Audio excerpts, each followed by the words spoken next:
नमस्कार, आप सुन रहे हैं रेडियो हिंदुस्तान और मैं हूँ आपके साथ हमेशा की तरह पारिजात। फ़िल्मिस्तान में आज हम एक फ़िल्म की रिव्यू आपके सामने पेश करेंगे। ये फ़िल्म है डार्लिंग्स। आलिया भट्ट इसकी हीरोइन है, शेफाली शाह उनकी माँ बनी है, जो प्रमुख चरित्र कलाकार बनी है वो इसमें। और इस फ़िल्म की जो स्टार है वो है एक छोटी सी कहानी और उसका क्लाइमैक्स। जी हाँ, हम भी जब आपको बता रहे हैं, हम भी इस फ़िल्म को देख कर आ रहे हैं। हमने सोचा कि पहले देख लें फिर आपको बताएं। जानवर समझी मेरे को, कुछ भी मिला के देगी खाने में, खा लेगा मैं। पी के जानवर बन जाते हो इसलिए इंसान बनाने की कोशिश की मैं। इसी जद्दोजहद के साथ में यह फ़िल्म जिसका नाम है डार्लिंग्स शुरू हो रही है। इसमें बदरू और हमज़ा की कहानी है। बदरू है बीबी और हमज़ा है पति देव। हमज़ा दारू पीने की आदत पड़ी हुई है और दारू पीने के बाद उसके अंदर का जानवर बाहर आ जाता है। वैसे तो हमज़ा ने उसे लव मैरिज की है, बहुत प्यार किया था, उसके बाद दोनों ने शादी करी थी। लेकिन बदरू इस बात को केवल एक परेशानी मानती है। वो सोचती है कि दारू कुछ दिनों की परेशानी, उसका दारू छुड़वा देगी। वो पति उसको बहुत प्यार करता है, फिर से पहले जैसा हो जाएगा, यानी प्यार करने लगेगा। क्योंकि दारू पी करके रोज़ हमज़ा पत्नी को पीटता है, बदरू को। घरेलू हिंसा की बेसिकली ये कहानी है। इस घरेलू हिंसा की कहानी में प्यार से अपने पति को जीतने की कोशिश कर रही थी बदरू, यानी कि आलिया भट्ट। अपनी शादी को बचाना चाहती थी, अपने प्यार को बचाना चाहती थी। कहानी का नाम है डार्लिंग्स। हर चीज़ में इंग सा लगा देते हैं, जो एक ब्रोकन इंग्लिश का स्टाइल है। बदरू यानी कि आलिया भट्ट उसके दो रिश्तों में बंधी हुई है। वो एक अपनी माँ के साथ उसका रिश्ता है, बहुत प्यार करती है, शेफाली शाह माँ शमसू बनी हुई है। और विजय वर्मा जो उसका पति बना हुआ है, उसका नाम है हमज़ा। दोनों को प्यार करती है, समझ नहीं पाते किसका साथ। और उन दोनों की आपस में बनती नहीं है। बाय द वे बता दूँ, सास और दामाद की। क्योंकि सास के साथ भी घरेलू हिंसा हुई थी पहले, तो उसकी ज़िंदगी में वो यादें अभी भी ताज़ा हैं, पुरानी यादें। फिल्म के पहले हाफ में बदरू और हमज़ा मिलकर के बदरू की ज़िंदगी को आगे बढ़ाते हैं, यानी बदरू यानी बीबी यानी आलिया भट्ट। दूसरे हाफ में बदरू और शमसू मिलकर के बदरू की ज़िंदगी को आगे बढ़ाते हैं, यानी बदरू यानी आलिया भट्ट और उनकी माँ शमसू यानी कि शेफाली शाह। लेकिन अब सवाल ये आता, क्या बदरू अपने जीवन को खुद चलाने की हिम्मत बटोर पाएगी? अपने अंदर वो हौसला ला पाएगी कि अपनी दम पर अपनी ज़िंदगी को आगे बढ़ा सके? क्या वो उस काबिल बन सकती है, अपने आप को बना सकती है? इसको जानने के लिए आपको चाहिए कि आप एक बार ये फिल्म डार्लिंग्स ज़रूर देख लो। हो सकता है आपको कुछ अपने जीवन में प्रेरणा मिले, लेकिन नकारात्मक नहीं, सकारात्मक प्रेरणा लीजिएगा इस फिल्म से। आपने वो कहानी सुनी होगी ना, मेढक और बिच्छू की कहानी? नहीं सुनी है तो इस फिल्म को देखिए, डार्लिंग्स। ये कहानी आपको दो बार सुनने को मिलेगी और दोनों बार उसके अर्थ एक ही होंगे। शुरू में आप सुनेंगे इस कहानी को, दूसरी बार आप तब सुनेंगे जब क्लाइमैक्स आ रेला होगा। इसमें क्लाइमैक्स सबसे खतरनाक है। कहानी में डार्लिंग्स में मेंढक कौन बनेगा और बिच्छू कौन है, जैसे जैसे कहानी आगे बढ़ेगी आपको सब पता चल जाएगा। अंत में यानी आखिर तक पहुँचते हुए फिल्म की कहानी में दो मेंढक रह जाएंगे या फिर दो बिच्छू बच जाएंगे, ये आपको इस फिल्म को देख करके उसके क्लाइमैक्स के वक्त पर अपने आप पता चल जाएगा। किसी को मत बताना। हाँ, लेकिन हम ये कहेंगे फिल्म हमको अच्छी लगी, क्लाइमैक्स भी अच्छा लगा और कमाल की एक्टिंग करी है किनने? माता जी ने और उनकी बिटिया जी ने। शेफाली शाह आलिया भट्ट शमसू और बदरू के किरदार में गिरगिट की तरह रंग बदल कर बैठ जाती है। लेकिन ये एक सच्चाई है कि उन्होंने अत्याचार का मुकाबला अपने अंदाज में, यानी कि ईंट का जवाब पत्थर से देने की कोशिश जरूर की है इसमें। पहली देखेंगे आप तो पहली दृष्टि में आपको लगेगा कि इन दोनों के चरित्र का आप अनुमान लगा सकते हो, लेकिन ऐसा नहीं है। ये चरित्र बहुत ज़्यादा बड़े चरित्र बन जाते हैं। शेफाली शाह तेसरा आँखें बिल्कुल अंदर तक उतर जाती हैं, लेकिन आलिया भट्ट की मासूम और खाली सूनी सी आंखें देखकर आप कई बार आपका हृदय हिल जाएगा। आपको लगेगा कितनी परेशान है बेचारी। और ये चीज़ आपको इस फिल्म को आगे और देखने के लिए उसके लाचारी की वजह से उत्साहित करेगी। आप सोचने लगेंगे कि इन दोनों की कहानी क्या एक जैसी है? माँ के साथ भी कि वही हुआ था क्या जो बिटिया के साथ हो रहा है, या फिर इन दोनों की कहानी क्या अलग अलग है?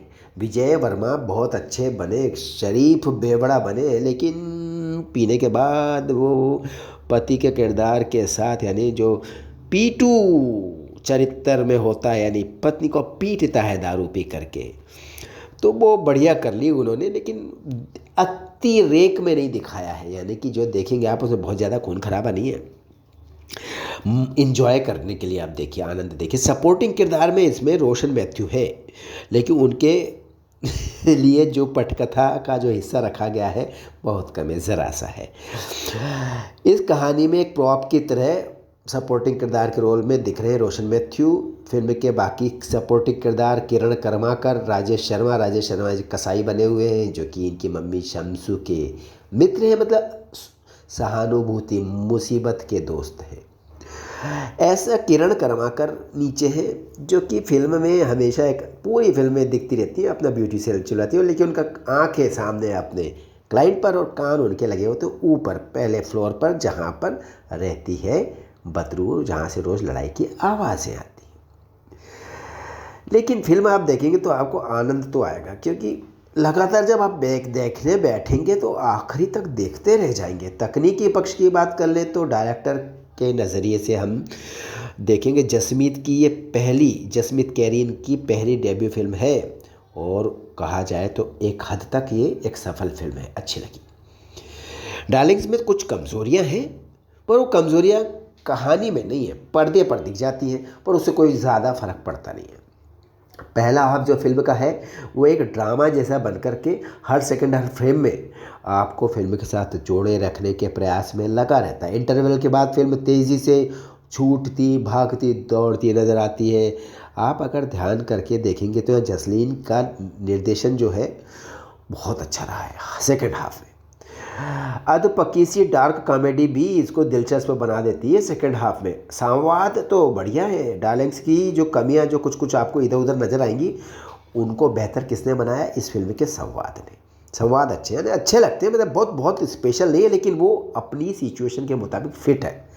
ये मर्द लोग दारू पी के जल्लाद क्यों बन जाता है, ये सवाल जब शमसू जैसी एक मजबूत आत्मविश्वास से भरी हुई महिला पूछती है तो पुलिस वाला उसकी तरफ बिना किसी दया सहानुभूति और तरस के बिना सीधा मुंह पे मार देता जवाब, क्योंकि औरत बनने देती है। सवाल ये मर्द लोग दारू पी के जल्लाद क्यों बन जाता है? वो कहता है क्योंकि औरत बनने देती। यहीं से डार्लिंग्स की कहानी की चाल चरित्र और चेहरा दिखाई देने लग जाता है। फिल्म भी इसी तरह से आगे बढ़ती है, लेकिन कुछ ज़रूरी जो विषय है फिल्म ने छुए हैं।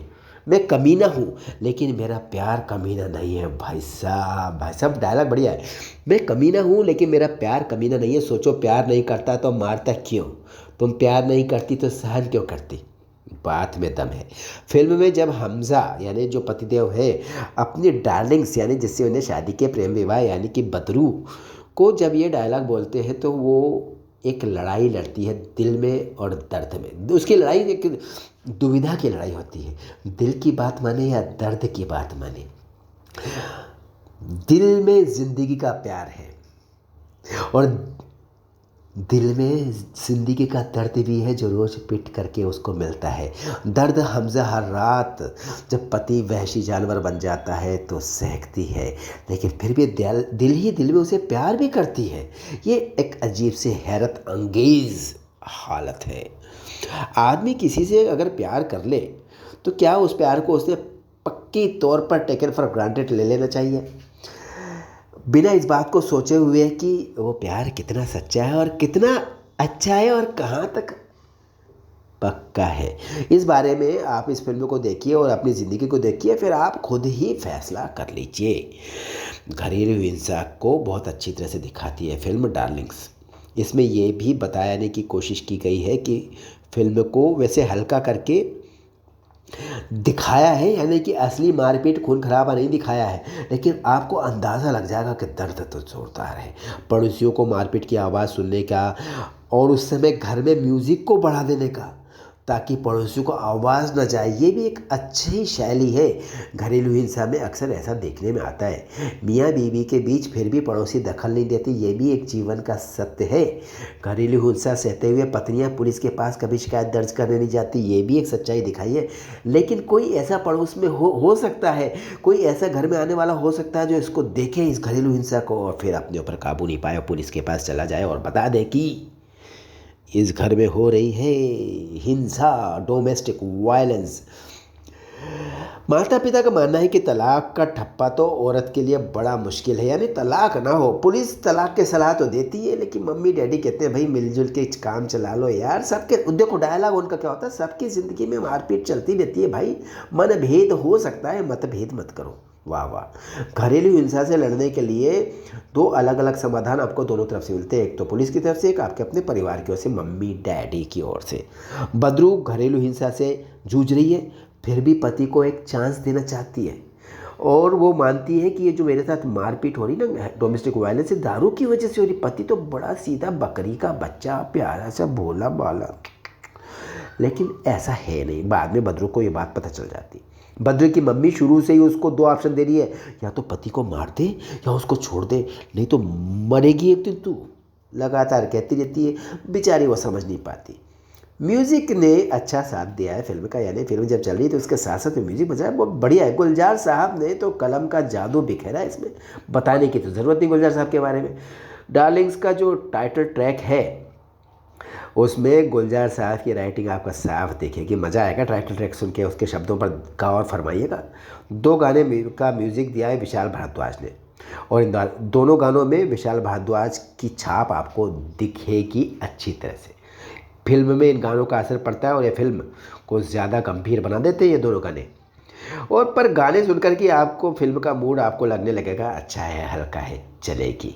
होनी चाहिए ट्रिगर वार्निंग, यानी कि वार्निंग ऐसी स्थिति में मिलनी चाहिए। डार्लिंग्स वैसे तो घरेलू हिंसा की संवेदनशील मुद्दे को डार्क कॉमेडी करके प्रमोट की गई है, लेकिन जब बात घरेलू हिंसा की होती है तो बात डार्कनेस की होती है, नकारात्मकता की होती है। कॉमेडी उसमें लगता है आपने ज़बरदस्ती ठूस दी है। इस फिल्म में ऐसा दिखा है। डार्लिंग्स के ऐसे भी कुछ सीन हैं जिसमें औरत को अपनी ज़िंदगी का आईना नज़र आता है। इसके लिए फिल्म को ट्रिगर वार्निंग के साथ में आना चाहिए कि आप इसे ध्यान से देख लें, लेकिन अपने घर में इस्तेमाल ना करें। याद रखिए महिलाओं को ये हम वैधानिक चेतावनी देते हैं। हम भी रेडियो हिंदुस्तान वाले भी आपको यही परामर्श देंगे कि जीवन में आपकी ज़िंदगी जो कहानी है ना, वो अपनी तरह से आप उसे हैंडल कीजिए।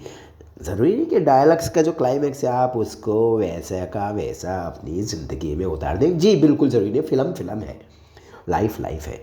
बहुत सारी कमज़ोरियाँ हैं इस फिल्म में, लेकिन डार्लिंग्स फिर भी अच्छी फिल्म रही है, तेज़ी से चली है। लगातार आप मुंह खोल के देखते रहेंगे, लेकिन मुंह पे हाथ रख लीजिएगा, मक्खी ना घुस जाए। क्लाइमैक्स में तो आप एकदम हैरान ही रह जाएंगे, यहाँ पे मक्खी घुसने का पूरा चांस है, क्योंकि मुंह आपका बंद होगा ही नहीं। क्लाइमैक्स को पर्दे पर जब आप देखेंगे हो सकता है आपके दिल को सुकून भी मिले, क्योंकि यही क्लाइमैक्स है जो इस कहानी को सुपरहिट बना सकता है। ये प्रेडिक्टेबल क्लाइमैक्स लगने लगा, लेकिन इसमें एंटी क्लाइमैक्स होता है, एक एंटी क्लाइमैक्स होता है दूसरा। ये तो कमाल का एंटी क्लाइमैक्स है जो दर्शकों का मूड नहीं ख़राब करता। दर्शक कहते हैं वाह वाह, नाचो गाओगे नहीं आप क्लाइमैक्स देख करके, लेकिन आप वाह वाह तो बोलोगे भाई, ये तो पक्की बात है। मनोरंजन के मीटर पर हम ये कहेंगे कि यह फिल्म पूरी उत्तीर्ण है। जो अंक तालिका है उसमें हम इसको 100 में 100 नहीं देंगे, लेकिन इसमें 100 में से हम इसको 80 नंबर देखेंगे। देखो, मज़े से देखो, लेकिन ज़िंदगी में मत उतारो भाई। फिल्म तो फिल्म है, लाइफ लाइफ है। चलते हैं हम आपसे, फिर मिलेंगे। जाते जाते कहेंगे पानी बचाइए, सबको सिखाइए, और पेड़ लगाइए, सबको सिखाइए। नमस्कार।